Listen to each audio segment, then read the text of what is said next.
Maulik? Yeah, okay. So, like I said in the first part of the presentation, I'm going to discuss a real life case scenario to illustrate the point that where should you use Finerenone in case of a patient with diabetic kidney disease. So this is a patient who is a 45-year-old male patient, and he was, sorry, just a second. Yeah. So he's a 45-year-old male patient, and he's a known case of diabetes since last 10 years. He has a very strong family history of diabetes. His father and his brother are also, my patients, so they have been on follow-up for many years. He was admitted to Zydus Hospital 1 year back with an infected diabetic foot ulcer and acute and chronic kidney injury. So this was his initial presentation. So when he admitted him, his random sugars were 300. His HbA1c was very high, 13.4. His creatinine was 1.8. Remember, he had acute and chronic kidney injury. In fact, it was probably 2.1 and when he came in emergency. His EGFR the next day was 36.9, and his urine ketones were negative, so he was not having ketosis. So he's a typical garden variety of poorly controlled type 2 diabetes patient, right? So what we did with him, we started him on IV insulin infusion. We started him on IV fluids. Remember, he had acute on chronic kidney injury and antibiotics for his diabetic foot. And we then switched to basal bolus insulin once his blood sugar was reasonably under control. And then the patient was managed with antibiotics. The patient did well. At the time of discharge, he had normal blood sugar. His creatinine had come down to 1.3. At that time, we sent a urine albumin creat ratio, which was, as you can see, 1:17, which is in macro albuminuria range. Remember, less than 30 is considered normal urine albumin creat ratio. Less than 30 is normal. 30 to 300 is considered microalbuminuria, and more than 300 is called macroalbuminuria. So this is the classification. We'll be discussing this again in detail when we discuss the Finerenone presentation.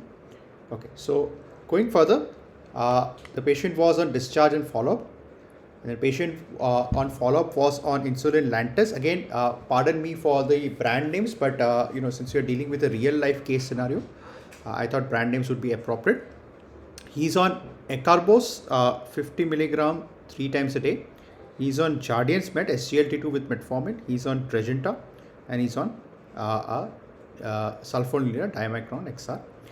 He's also on ARB. He's on Telma H, that is telmisartan with hydrochlorothiazide once a day, and 80 milligram of telmisartan. So it increased. Initially he was on 40 milligram, and blood pressure was not controlled, so increased to 80 milligram. And he's on a statin. This patient is a high cardiovascular risk patient, high risk of atherosclerosis. Remember, he has uncontrolled diabetes mellitus. He has diabetic kidney disease, and so all these things makes him a candidate for high risk of renal high risk of cardiovascular involvement. So this is his follow-up. His fasting blood sugar, you can see 159, 152, 103 on follow-up. These are lab reports. Post-meal sugars are also reasonably under control. We started with HbA1c of 13.4 as we discussed. We came down to 6.3. So current HbA1c is 6.3. But interesting thing is his creatinine. When we discharged him, it was pretty much okay, but it's now come up to 1.5 again, and potassium is 4.2. His EGFR currently based on this creatinine is 41.6. Okay, so again this puts him in the category of chronic kidney disease, CKD. His LDL is reasonably okay. I would like to keep it less than 70 still, but it's fine right now. And triglyceride is 154. His thyroid function is normal, and urine albumin creat ratio is still in the macroalbuminuria range of 303. He's also having non-proliferative diabetic retinopathy on fundus examination. So overall, this is the picture of this patient, right? So the questions which we have further is that what can we do further to protect the kidney? His blood pressure when we last saw him was less than 130/80. So okay, blood pressure is also under control. But what additionally we can do to protect this patient's kidney is something, as a question we'd like to really answer. We'd like to ask, is this patient a candidate for Finerenone therapy? And how do you start Finerenone, and how do you monitor the patient on Finerenone? So Finerenone, as per the AACE guideline, what are the indications for giving Finerenone? So Finerenone is given in patients with type 2 diabetes.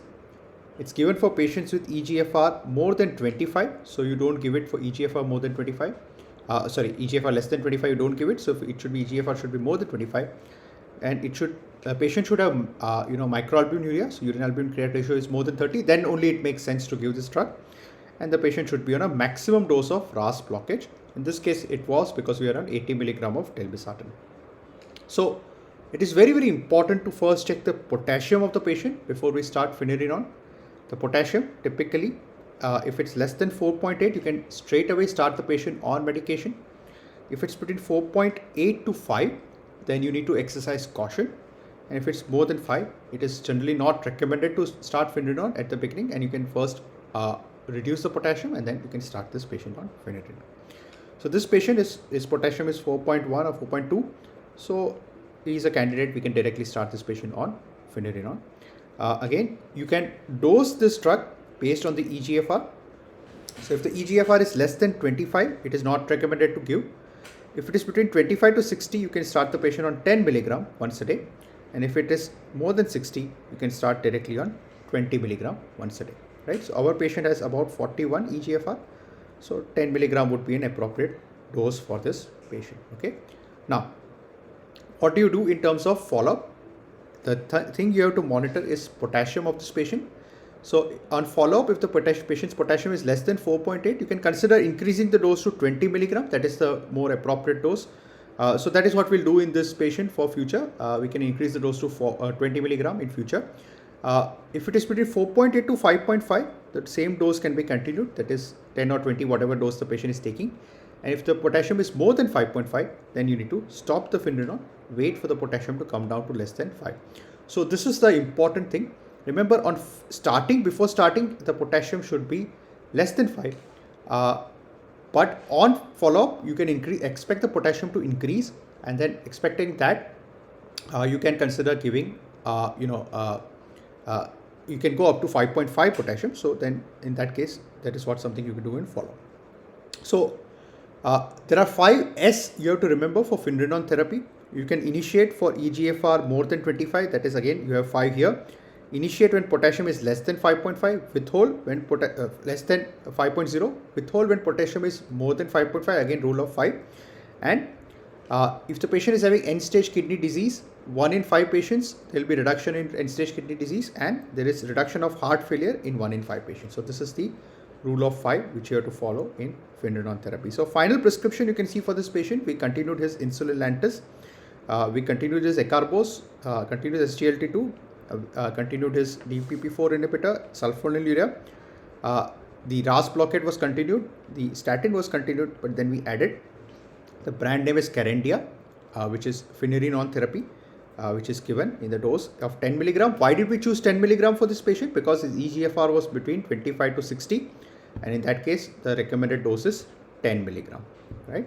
So this is the drug Carendia, right, which is, you can see the drug here. I've taken a screenshot from the 1mg.com, right? So the cost of therapy, you can see it is cost, the 14 tablet strip costs about 900 rupees after discount. So it comes to about 70 to 80 rupees per tablet, right? So that's the cost of this therapy, which is quite reasonable, right? For patient who can, in which we can protect the kidney in a good way, right? So this is the case presentation for Finerenone therapy. And now let me get to the formal presentation on what is Finerenone, why should we use it, and where should we use it, okay? So as we discussed, we are discussing about non-steroidal mineralocorticoid receptor antagonist, which is Finerenone, which is a newer drug which is made by Bayer Pharma. And what we are going to discuss about is about cardiorenal protection in these set of patients. So remember, CKD is very, very important for patients with diabetes mellitus, and it's very important to understand that chronic kidney disease is defined by urine albumin creatinine ratio, which is increasing. It's the earliest sign of diabetic kidney disease. And also it's very important to understand that patients who have higher urine albumin creatinine ratio also have higher mortality and also have higher cardiovascular risk when these levels continue to rise, right? So this is something which is important to understand. Now, a patient with diabetic nephropathy typically may not die because of kidney disease. They often die because of other complications, like they have risk of developing stroke, they have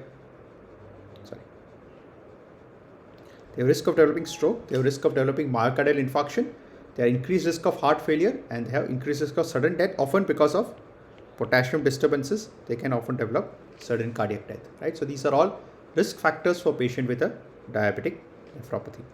Now, remember, the kidney disease approximately doubles doubles the risk of cardiovascular disease in patients with CKD and type 2 diabetes. So if you have none of these, your risk is this much, right? If you have diabetes, risk increases to 6.7%.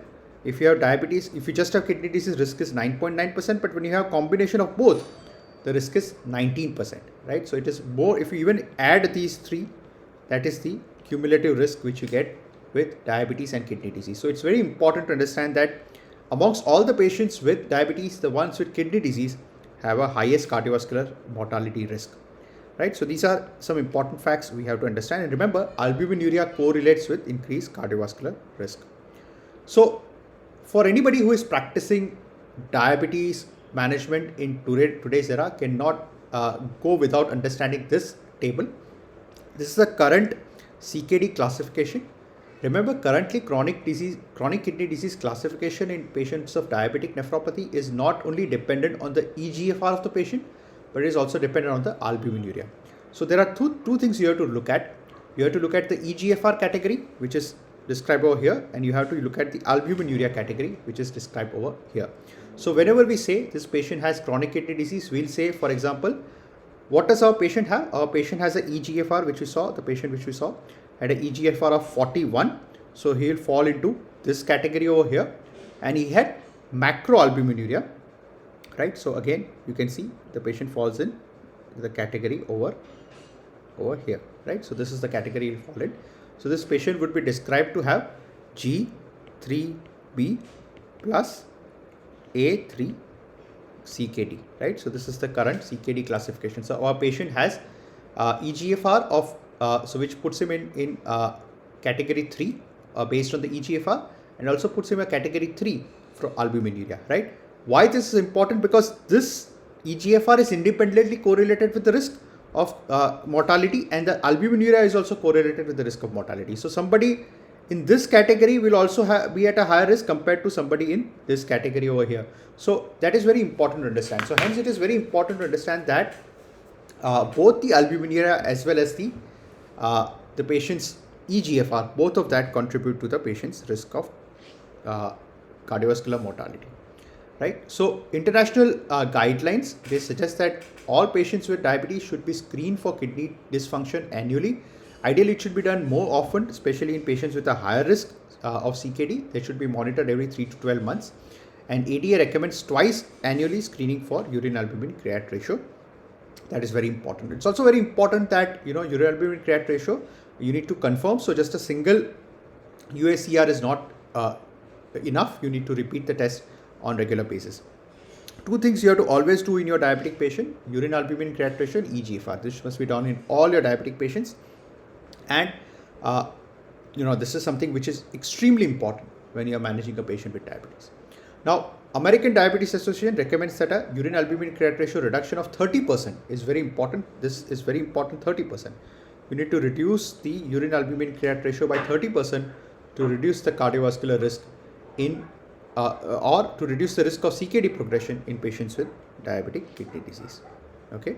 So the problem is you'll tell me that, we have so many drugs for managing diabetic kidney disease. Yes, we have. Let's enlist which are the drugs which we have for management of diabetic kidney disease. And let me give you a list of drugs which we have in our armamentarium. So you have, first of all, you have ACE inhibitors and ARBs. So ACE inhibitors and ARBs are extremely important classes of drugs for managing diabetic kidney disease. We also have now a new class of drug, SGLT2 inhibitors, which are extremely vital for management of diabetic kidney disease, and GLP-1 receptor agonists also have contributory role in reduction of diabetic kidney disease. But now we have a new drug, which is Finerenone, which is a novel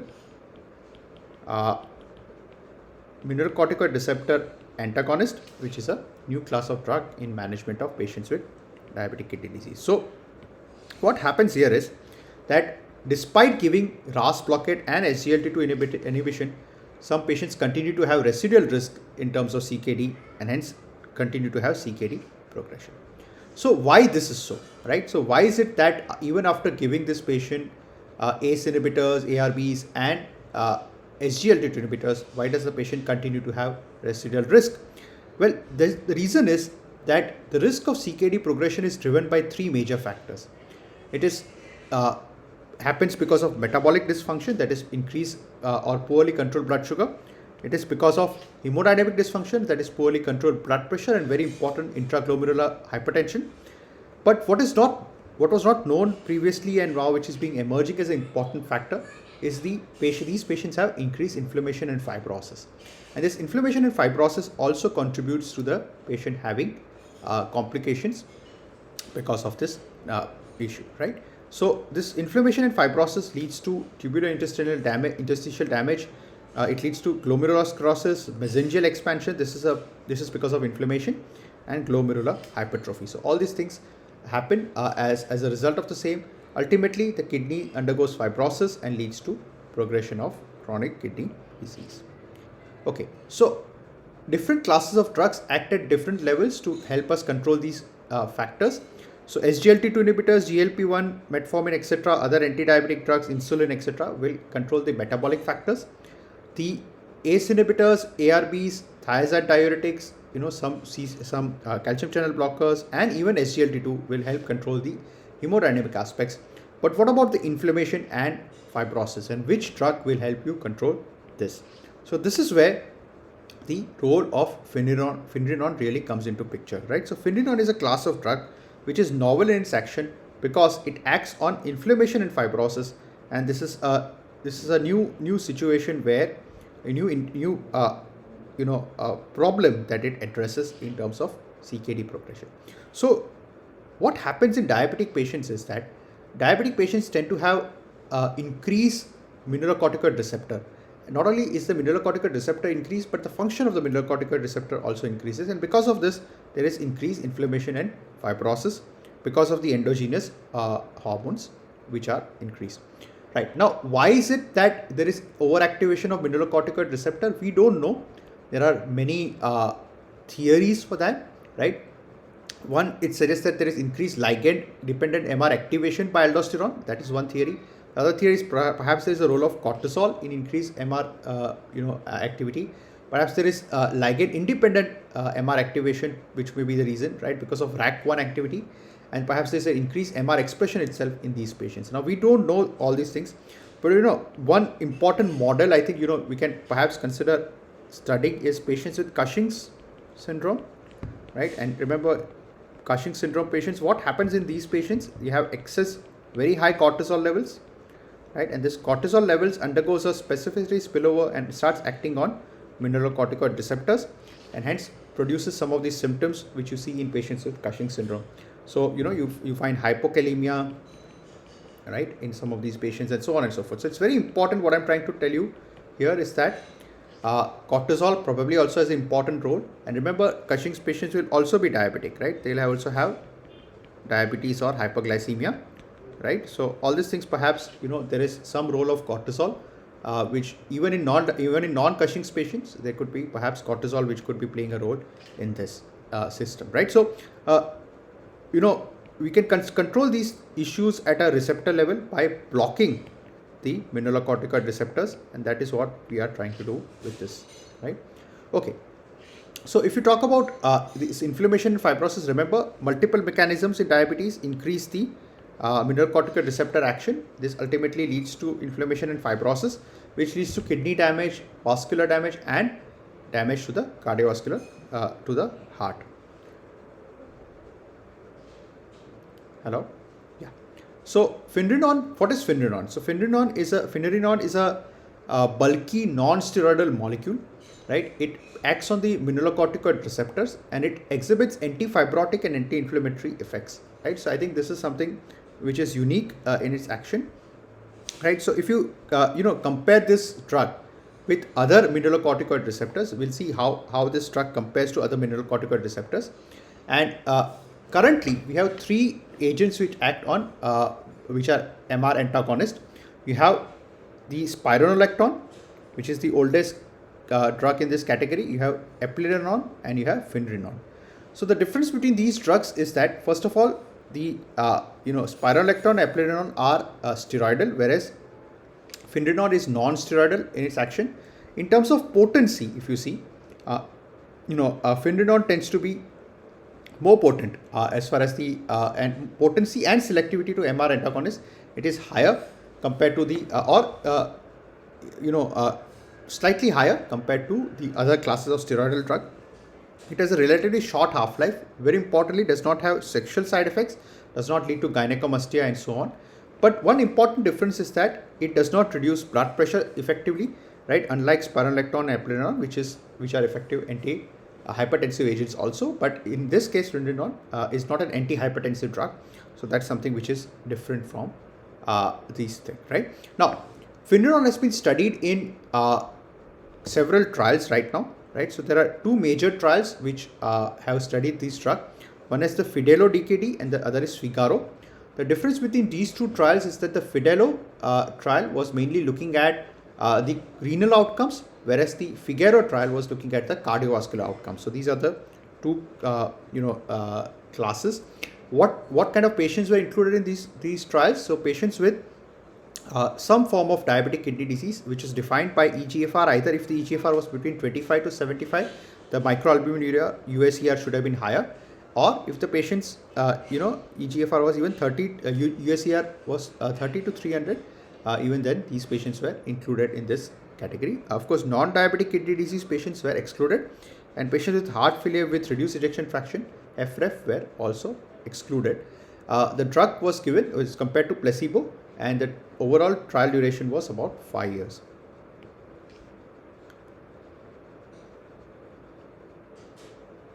Right.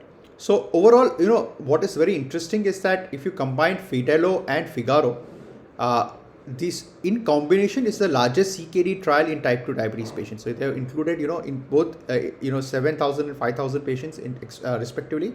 So it will be more than about 13,000 patients who are included in these trials, and that makes it the largest trial as far as CKD is concerned. Now, if you again compare, the patients were comparable in these two trials. The Figaro was slightly longer, remember, because it's a cardiovascular outcome trial. So perhaps you needed to follow up these patients for a slightly longer period of time. Obviously, all of these patients had the usual risk factors. A lot of these patients had, like our patient also diabetic retinopathy.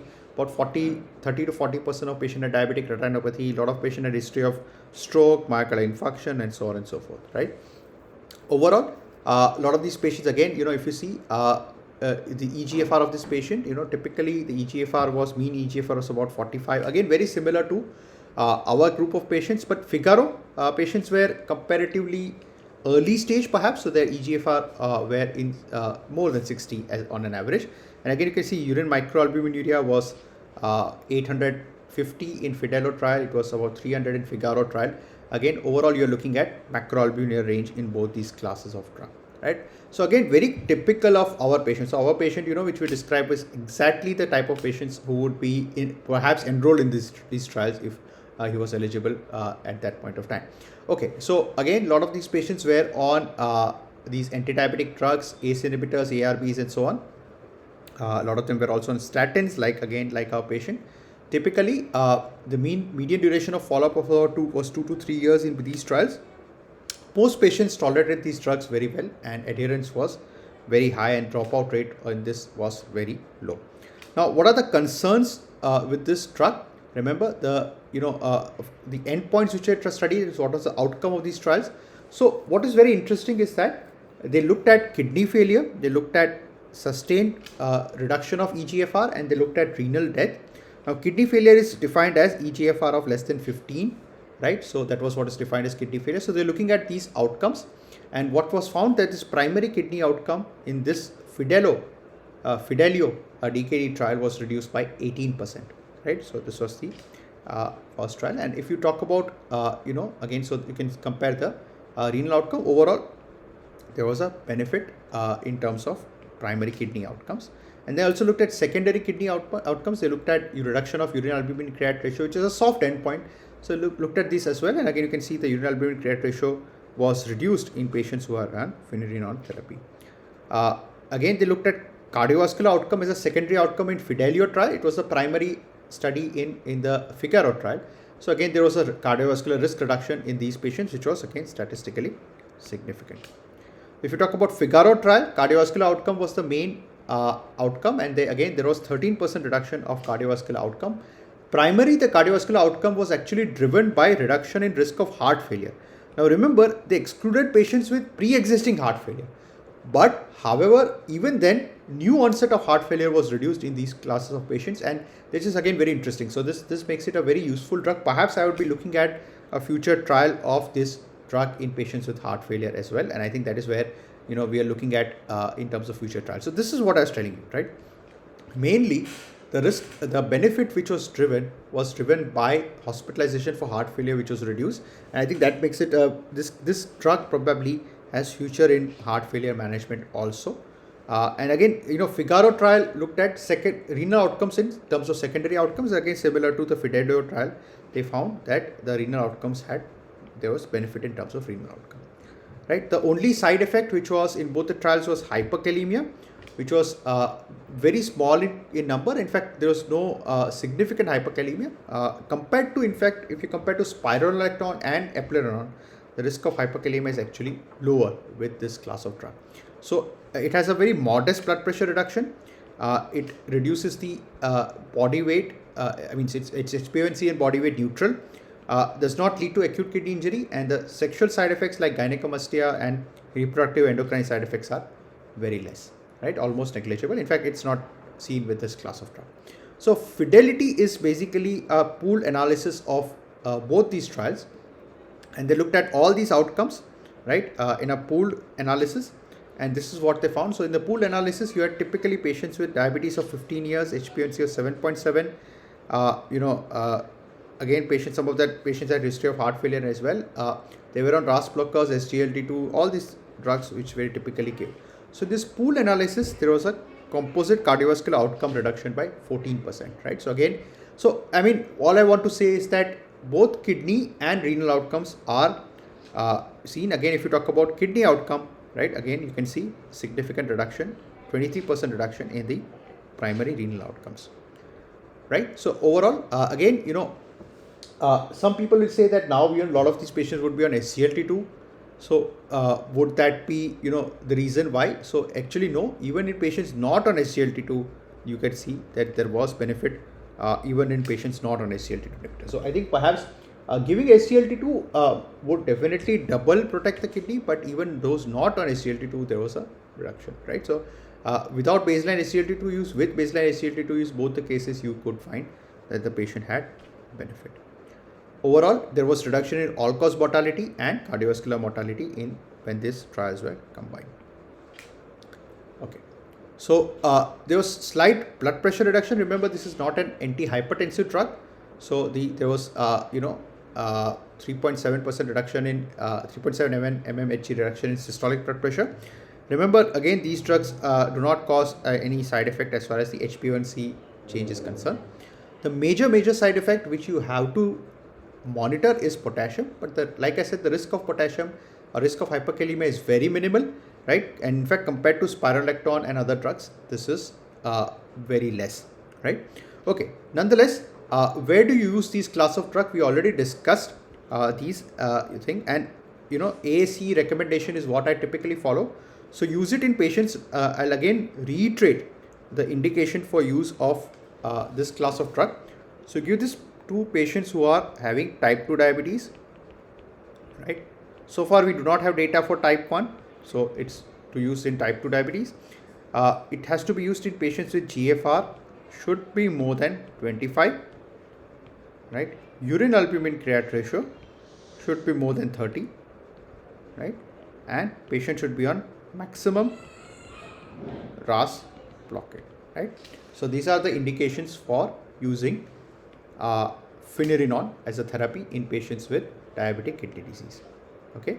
Again, now it forms a part of KDIGO guidelines also for CKD and type 2 diabetes, right? So this is something, right? So let's look at another case.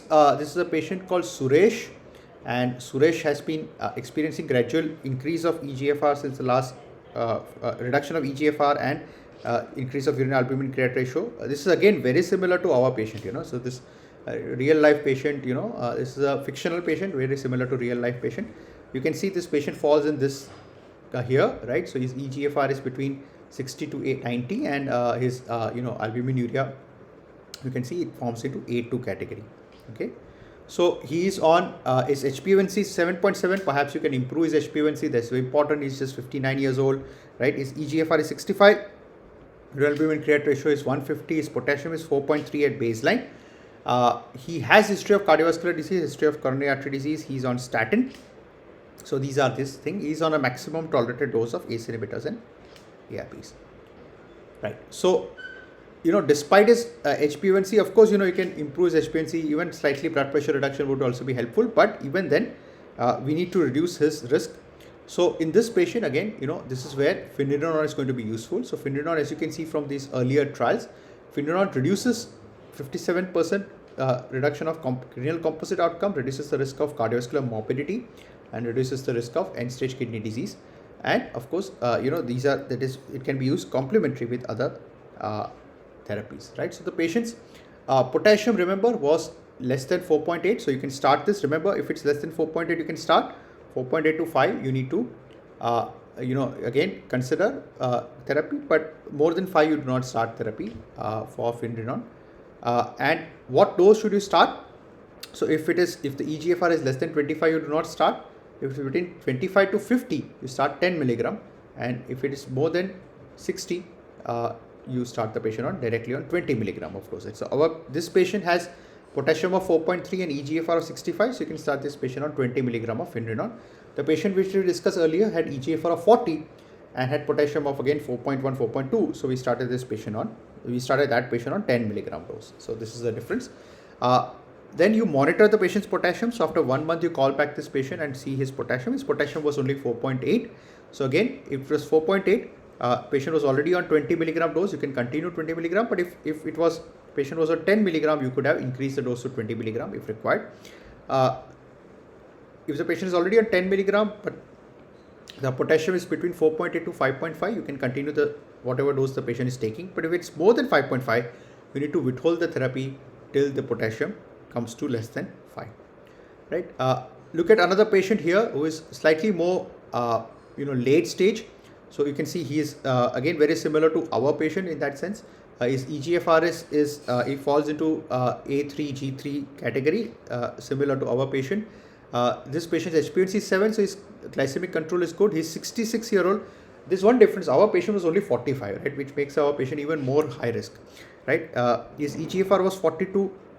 His urine albumin creatinine ratio was increasing from 200 to 420. His potassium was 4.5. He was on statins. He was on other drugs, etc.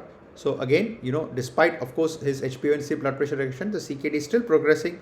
Again, an ideal candidate for using of Finerenone. Remember, in all these patients, you have the inflammation which is taking place. And remember, the change in urine albumin creatinine ratio, remember the benefit remains even if the patient is on SGLT2 inhibitor. So this Mr. Ashok, Finerenone again would be useful to this patient, prevents, even in, it is well tolerated in late stage of CKD also. So this patient is already having established CKD, he is already on SGLT2, and this patient continues to benefit. Again, this patient will start the patient on 10 milligram dose because his EGFR is between 25 to 60. Again, so, and we need to of course monitor the potassium. So after 1 month, his potassium is again 4.8. So he's doing well. We can consider increasing the dose from 10 milligram to 20 milligram because he's tolerating the drug in that sense. So this is what you can do in this patient, right?